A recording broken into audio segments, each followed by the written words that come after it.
2 words. Fairy law. Where is it? Oh yeah, that is why. Just why? Yeah. Like, I'm. I mean, it's just like what? Like, I honestly think that they should have easily, like, I mean, no, let me rephrase it. They One of the worst things you could do in a series is early on release some sort of technique or ability that one of the uh, characters can use that would pretty much solve almost all of their problems Mhm. in most of their arcs, but then conveniently forget to attempt it. At least in the Tenro Island arc, you know, Hate Master Hades was gonna counter it. Had Yeah. showed he was gonna counter it, but that was the last time you saw Fairy Law even attempted. Mhm. We have 2 people that can perform it that are right there. Yeah, Loxus and Makarov. Mhm. And who the hell? And also, here's another perfect. We they. I'm assuming they. I don't, honestly, based on the talent we have, they could perform any, and I mean any, of the three great spells. Because Kana, who honestly at this point, I feel like she should be like she probably has the ability to freaking spam that one. Was it Glitter. Fairy Glitters? Like she could probably spam that shit now. I mean, or not spam it, but at least use it without having Mavis's assistance. Because the fact that she's used it twice in the series so far tells me that she's gonna have to learn it on her own. She has to have had learned it on her own. Mhm. And if she has, why aren't you using that? Like that could obliterate waves of enemies as Yeah, I well. mean, that was stronger than Jorah's attack, so. And we know how strong that guy is, so A fuck. year ago was stronger than Makarov, supposedly. Yep. So if Fairy Glitter could a year ago, Akana could perform a Fairy Glitter that was stronger many times over, at least like what 2 or 3 times stronger than Jura was. Then come on, that could probably take at least use it on friggin' Miss Brandish and wipe her out. Mhm. Yeah, but you know, overall, I mean, fairy law. Just fucking use it. But We don't know, let's not go too far off with fairy law because we know it can well, I solve mean, problems, but yeah, but we also haven't really seen it used against opponents this strong before. So we don't know exactly if it's just how good it really is. Because I highly doubt it could wipe out all the Spriggan 12, well, especially maybe with the hype. not. But yes, it probably would eliminate like 90, anywhere from like 75 to like 95% of the fodder. Mhm. I mean, at the Maybe very even, at the bare minimum, they'd have to be stronger than Jose to be able to resist it. So I mean, that's not yeah, exactly easy to stronger do. than, oh yeah, they'd have to be stronger than Jose to probably survive it. Mhm. Possibly even, and then, I don't know, some unknown power level above that to be able to fight after surviving it. Yeah. So, anyway, so the first thing I think we have to talk the obvious. Honestly, I think I want to save the Brandish and Lucy stuff for the last. I want to talk first. I think honestly, I want to talk about the the ending and how Mhm. Let's start there. the whole the whole ending part where okay, You see, we go over to what was it, I think Fairy Hills, where Natsu and Gajeel are fighting, and they pretty much have eliminated everybody in the immediate area. With, but unfortunately, more are coming in. Mhm. Then you have the another guy, one of the other, I guess, generals of Ajeel's army, I guess, Mhm. come in. It's like, oh, I'm gonna beat you up, and Natsu's like, nope, and just sends him flying into the air, like really flying. And then the other generals are like, I'm just gonna sit here and pretend to be dead for a little longer, Yeah. which I thought was like hilarious. Also very smart. Yeah. This guy knows what's up. Mm-hmm. And he the guy is soars through Ajeel's ship. Of course, being for comedic fashion, he Ajeel is able to, being as strong as he is able to see his guy flying through the ship in what would be or at least to him it looks normal speed, not like super fast because and he's like, whatever his name was, because I don't really care what his name was. Mhm. He got beaten by Natsu, so it doesn't really matter. Yeah. And he's like, of course, Ajil's just like, oh, what the hell's going on? But Urza's like, oh, that's my signal from Natsu to start winning. Yep. And seemingly Urza one shots Ajil, but I don't know. I don't believe it's a one shot because even though Ajil is, in my opinion, is probably one of the weaker of this friggin' 12, it's too soon for him to be taken out. At least, if he's going to be taken out soon, I would say at least another chapter or two of fighting. And Yeah. that would require, at least for the focus of the next chapter or two, to be fighting. If we only get small snippets, I would say at least three or four. But if we get like focused, at least another chapter or two. Yeah, I would at least hope so for that. So, which, based on the way this arc's being done, I highly doubt we're going to get any chapters that are 100% focused on a single fight yet. Mhm. So, we're going to get snippets of fights here and there. And so we'll probably find out at the beginning of the next chapter that Ajeel's not down, and then he's gonna be like, "Oh, I'm gonna show you my real power. Since now you've gotten serious, I'm gonna get serious." And then we're probably gonna switch to another fight or another part of the battlefield, and then come back to the fight later, either later in the chapter or in another chapter, whatever. So in my, in my honest opinion, I don't think he's down. Yeah, I don't think so either. Now,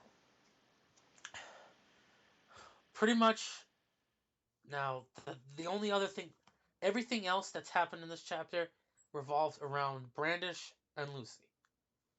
Mhm. So let's start from the beginning. Lucy, it, it was pure 100% fan service. I mean, come on. They literally could have done this conversation in any other way, but he chose to do it in with two characters being naked and taking a bath. So Mhm. it's fan service. I mean, it's Mashima.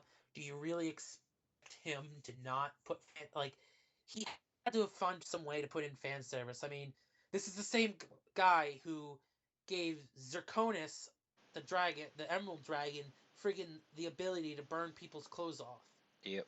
and just their clothes. So it's like, come, he's gonna find any reason to incorporate fan service into serious situations. I mean, he did it with the Tartarus arc too, with the whole Urza torture scene. Mhm. So I pretty much expected this. Of course. Hopefully, he doesn't keep trying to force in fan service like of that type. Like it's one thing if you throw in suggestive positions and fights, or oh, they transform their outfit to be more revealing or something. That's one thing. But forcing the just jamming in, oh, let's get naked scene, really? That's just completely unnecessary. Appreciated as a man, but unnecessary for the story.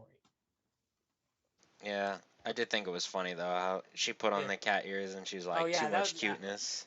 like which I just can't wait for this stuff to be animated because I know it's just gonna be funny because how I imagine this scene playing out in the anime, or should I say how the voice actress for Brandish would change her voice in the scene, because you know it's gonna be a voice change.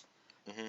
I could totally see Brandish if, and I don't know if this voice actress is already playing one of the characters in Japan in the Japanese dub already, but I could see Brandish being played by the same person who plays Boa Hancock. Uh, Like that, like whole like like just the way her point of view and the way she speaks just seems very similar to what the voice actress for Boa Hancock for the Japanese dub. And then when you see that scene where she's like, "Oh, so cute," I feel it's sounding similar to her horny Hancock voice. mm, Like I don't know.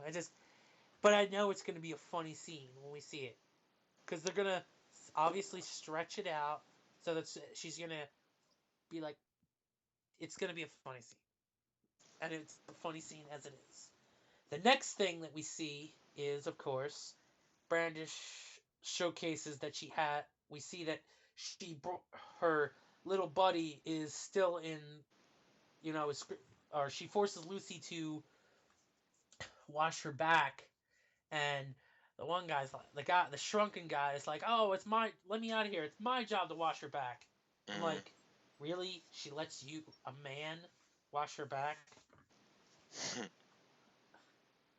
Of course, then again, if he tries anything, she would just shrink him down. Yeah. But whatever. But for a panel, like, sorry, for a page, for an entire page, Fairy Tale went senin or seven, whatever. How Almost. almost they it started to go.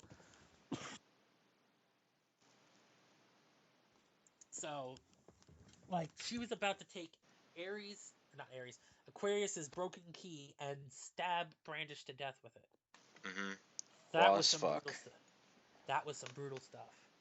Hmm. But what could have possibly Brandish could have done to protect herself? Oh wait, she mentions Layla Heartfilia. Uh huh. Dun dun dun. They have a connection. Yep. What is that connection? Who the hell knows? There are many theories range. I mean, you can theorize the reasons as to why Layla or why Brandish hates Layla, but in terms of their personal relationship as to how they knew each other, there's pretty much just a few. Most of which involve Layla possibly being originally from Alvarez. Now, my personal belief is that they are somehow related as family members. Obviously, the top three being, she's Layla's cousin, Layla's sister, or even, depending on her age, possibly Lucy's long lost sister, Hmm. or half sister, or whatever. Right. Sister nonetheless. So, by the end, I'm assuming by the end of this fight with Brandish that we will find out the answer as to, because why else? What else would you expect from a fight in a manga backstory? Of course. Because a lot of fights tend to have backstory in them, Hmm. especially when there's a certain implied amount of connection between the characters. Yeah. So, of course, after Lucy's failed attempt to stab Branch to death, Brandish decides to shrink the house, forcing Lucy out of her own apartment building while still being naked. Yet Brandish somehow already has clothes on. Yep. My explanation: she probably was. She probably they were probably shrunk. Yep. I was about to say it. Yeah. Of Shrunk her course, I don't clothes know and then how. just unshrunk them. Yeah, but even still, unless the clothes were perfect, it doesn't. She would have to still have probably would have had to put them on. So that's Hmm. still getting that's like Superman levels of getting dressed speed. To be fair, she's not wearing much to start with, so it's not much to put on anyway. Yeah, but she's a woman, and you know how women are. I mean, she even took time to do up her hair. Like she is completely dry. She was her in the bath getting her back washed. She shrinks the house and somehow manages to quickly dry off, put on the clothes, her outfit, and like Shrunk the moisture. what? It's Whatever, possible. whatever. It still seems pretty. I mean, it'll probably make more sense again when it's animated because they might make the shrinking scene last a little longer. Hmm. But in all honesty, at being a a scene in a manga, it's hard to really tell how much time passed. Yeah. So, of course, who shows up? Kana. And of course, she makes a comment about Lucy being naked. Hmm. But despite the fact that she was naked, she managed to grab her keys before she left Yep.